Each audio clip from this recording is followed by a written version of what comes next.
Aujourd'hui, l'éducateur est une lunette de soleil. L'éducation, c'est une responsabilité énorme. Je pense qu'on ne peut pas voir le regard d'un système. Simplement avec un peu de pédagogie. Bonjour Muriel Epstein. Bonjour Claude Tran. Tu es présidente fondatrice de Transapi, mais c'est quoi Transapi? Alors c'est une association qui a été fondée par des enseignants. Ça veut dire transmission, sapiens, le savoir. Et c'est des enseignants un peu chercheurs, un peu innovants et qui avaient envie de trouver d'autres manières d'apprendre et d'innover pour une école plus inclusive. On est parti de la problématique du décrochage scolaire, qui était mon sujet de thèse, et on a essayé d'imaginer des manières d'apprendre ensemble. Oui, parce que tu as fait une thèse. J'ai fait une thèse, ouais. Tu es docteur en sociologie et le thème c'était quoi exactement? C'était les parcours des 16-25 ans et les faits établissements. Et en fait, j'ai fait un suivi de cohorte de jeunes de 16 à 25 ans dans toute la France, sur Marseille, Grenoble, Paris, des établissements normaux, des établissements alternatifs sur plusieurs années. Ma thèse a duré 7 ans. Et je voulais voir s'il y avait une différence de parcours scolaire entre un enfant dans un système classique et dans un système alternatif. Et finalement, je me suis retrouvée à observer quelque chose qui n'était pas prévu et qui est inobservable, qui est le décrochage scolaire au moment où il se passe. C'était à quelle année Alors, 2010. de 2004 à 2011. 2011, oui. Mais thèse de sociologie, mais tu es mathématicienne, ou plus exactement, tu es agrégée de mathématiques, prof de mathématiques. Ouais. Comment on passe des mathématiques à la sociologie? Je savais qu'on pouvait passer des mathématiques à la musique, mais des mathématiques à la sociologie. D'abord, j'ai fait une école qui s'appelle l'ENSAE, qui est une école de statistique, où il y avait énormément de possibilités de cours de sociologie. J'ai eu l'occasion de travailler dans un centre de recherche qui s'appelle l'INSEAD. Donc j'avais fait de la sociologie pendant mes études. Et puis à la fin de ma première année, à l'époque ça s'appelait encore IUFM, j'ai vu que les élèves décrochaient et j'étais très inquiète en fait. Je me suis dit, mais alors moi ça faisait déjà longtemps que j'enseignais comme vacataire ou dans le privé ou dans le supérieur. Et c'était ma première année dans le public, toute l'année entre guillemets classique. Et du coup, ça m'a beaucoup interrogée, l'IUFM m'a beaucoup interrogée sur le système et je me suis demandé ce qui se passait et j'ai essayé d'en parler un peu autour de moi. Et à l'époque, on est en 2004, c'est la problématique émergente, c'est la problématique de la délinquance. On est dans la pénalisation de l'absentéisme, on est là-dedans. Donc je m'intéresse beaucoup aux travaux de Michel Foucault, Surveiller et punir, l'école comme institution totale. Et j'ai fait ma thèse sous la direction du spécialiste de Foucault. Voilà. Donc au départ, j'étais complètement là-dedans et j'ai dérivé vers les sciences de l'éducation finalement au fur et à mesure de ma thèse et de mes rencontres et de la construction même du sujet sur le décrochage scolaire dans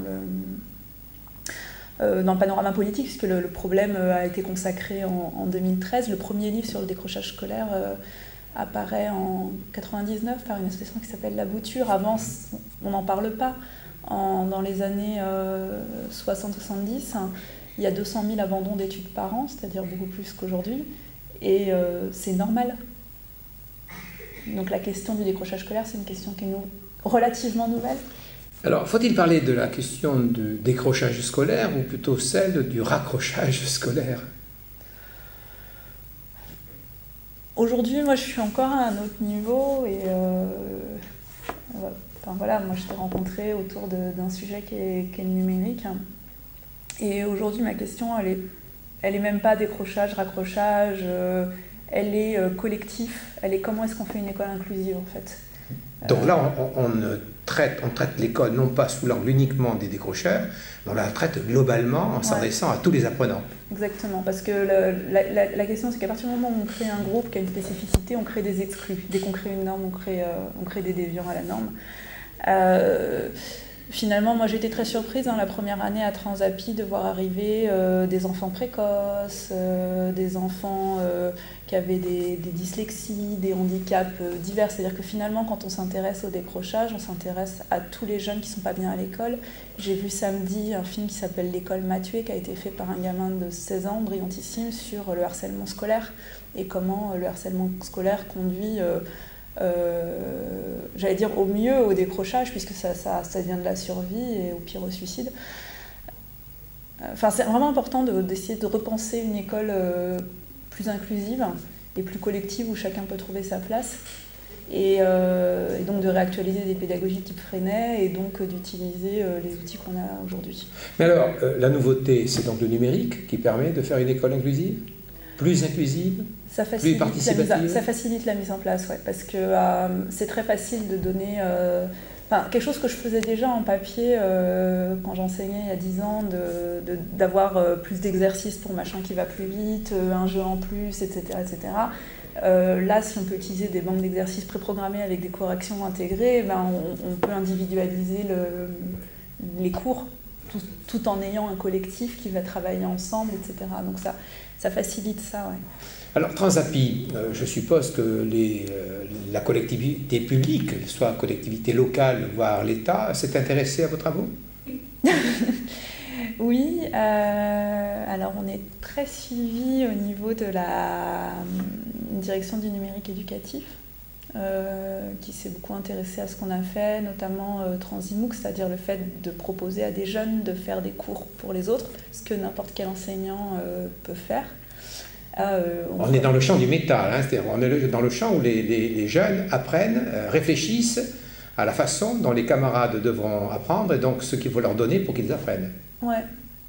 Et du coup, à partir du moment où on passe au méta, la question du contenu devient un accessoire. Tout à fait. Et donc ils y arrivent. Tout à fait. C'est-à-dire que quand ils sont coincés parce que ils vont dire « Ah mais moi mon brevet je ne l'ai pas eu, comment je vais aider mon petit frère à l'avoir ?»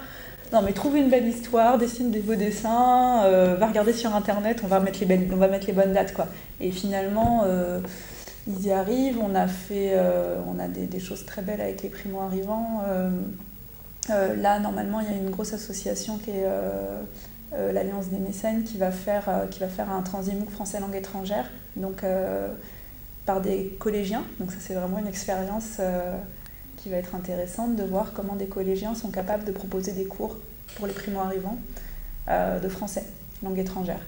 Et les questions qui vont se poser, la manière dont ils vont appréhender leur langue, qui va être très probablement assez différente d'un cours de français classique ou d'un cours de grammaire.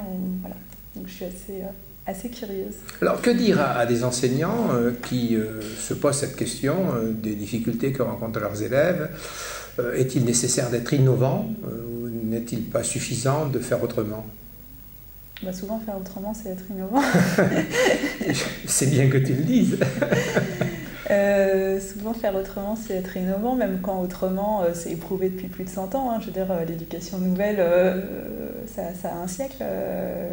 Freinet, ça a un siècle. Montessori, un peu plus. Enfin, je veux dire, c'est pas... Donc, on n'invente rien, alors? Ou si peu. Oui, bien sûr, si peu. On est des nains assis sur des épaules de géants. Enfin, je veux dire, c'est toujours ça, bien sûr.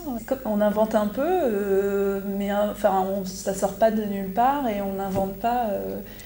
On n'a pas la prétention d'inventer tout à partir de rien. On a la prétention d'avoir été regarder tout ce qui s'était passé et de l'utiliser le mieux qu'on peut avec d'autres effets de bord.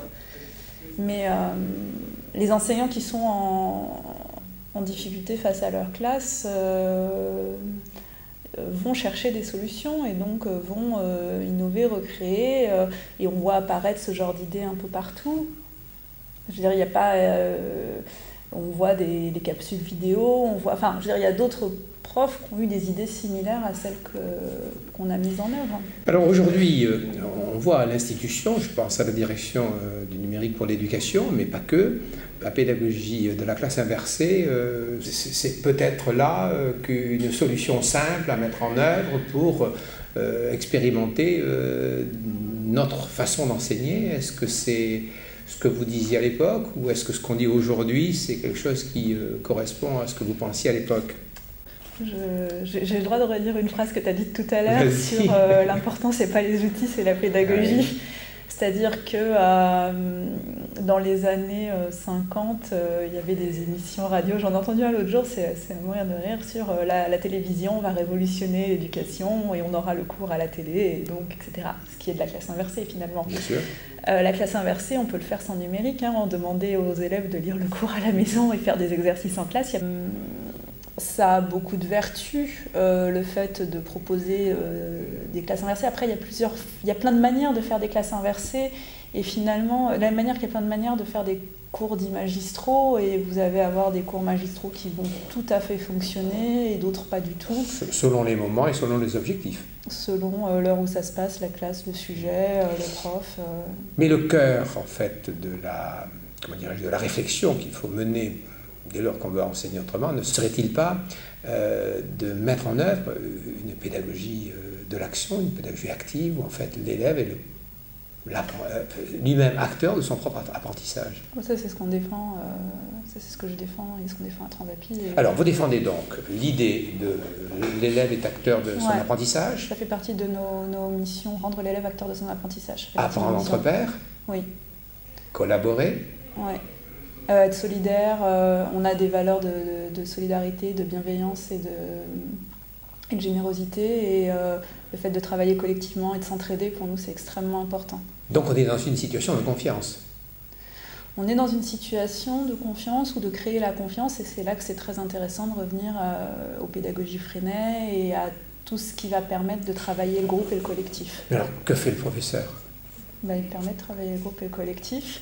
Et il accompagne le jeune dans son parcours, donc il change complètement de positionnement. Quand on interroge les profs qui utilisent beaucoup le numérique, la classe inversée, etc., disent qu'ils ont complètement changé de positionnement dans la classe.